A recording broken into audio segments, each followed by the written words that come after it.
ড্রামের ভেলায় নদী পার হচ্ছেন শিশু, বৃদ্ধ, কৃষক সহ হাজারো মানুষ।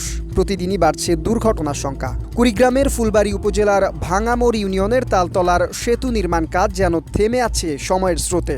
2021 সালে শুরু হওয়া এই প্রকল্পটি 5 বছর পেরিয়ে গেলেও শেষ হয়নি নির্মাণ কাজ। ভোগান্তিতে পড়েছে অন্তত 7 গ্রামের প্রায় 10,000 মানুষ।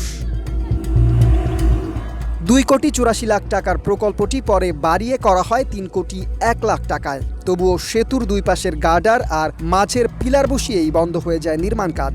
সেতু না থাকায় ড্রামের ভেলায় পারাপারি এখন এলাকাবাসীর একমাত্র ভরসা। ছাত্রছাত্রী, কৃষক, ব্যবসায়ী, অসুস্থ রোগী সবাইকেই প্রতিদিন জীবনের ঝুঁকি নিয়ে নদী পার হতে হচ্ছে। খুব সমস্যা, ধান চাল ওই পাশে খের পোয়াল নিয়ে যে সমস্যা, এখন গরু বাছুর নিয়ে খুব একটা চলাফেরার সমস্যা। কিন্তু ব্রিজটা হতেছে না, আজ দীর্ঘ 5 বছর থাকে। আমাদের এই ব্রিজটি অনেক দিন পর্যন্ত এরকম চলতেছে। আমরা ড্রামে যাতায়াত করি, যার কারণে আমাদের অনেক কষ্ট হয়। মাদ্রাসা গেতে মানে 10:30টায় ক্লাস বসে এখানে 9টায় আসি, তারপরে যাওয়া সম্ভব হয় না। তার কারণে যা দেখি ক্লাস শুরু হয়ে গেছে, আমাদের আবারও পার হতেও এরকম কষ্ট হয়। আবার প্রাইভেট যাই, আজকে আবারও বন্যা হলে আমাদের অনেক কষ্ট হয়, লোকেতে পার হতে হয়।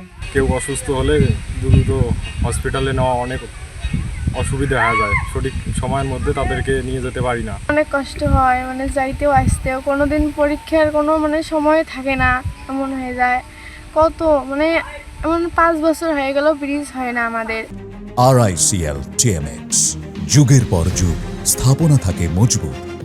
অসমাপ্ত সেতুর কারণে শিক্ষা, কৃষি, ব্যবসা বাণিজ্য, জরুরি চিকিৎসা সেবা সবকিছুই মারাত্মকভাবে ব্যাহত হচ্ছে। বর্ষার মৌসুম শেষে তালতলার ব্রিজটির কাজ শুরু হয়ে দ্রুততম সময়ের মধ্যে শেষ হয়ে যাবে। 5 বছর ধরে একটি সেতুর অপেক্ষায় রয়েছে হাজারো মানুষ। সবার প্রশ্ন একটাই, আর কতদিন ড্রামের ভেলায় ঝুঁকি নিয়ে পারাপার হতে হবে তাদের?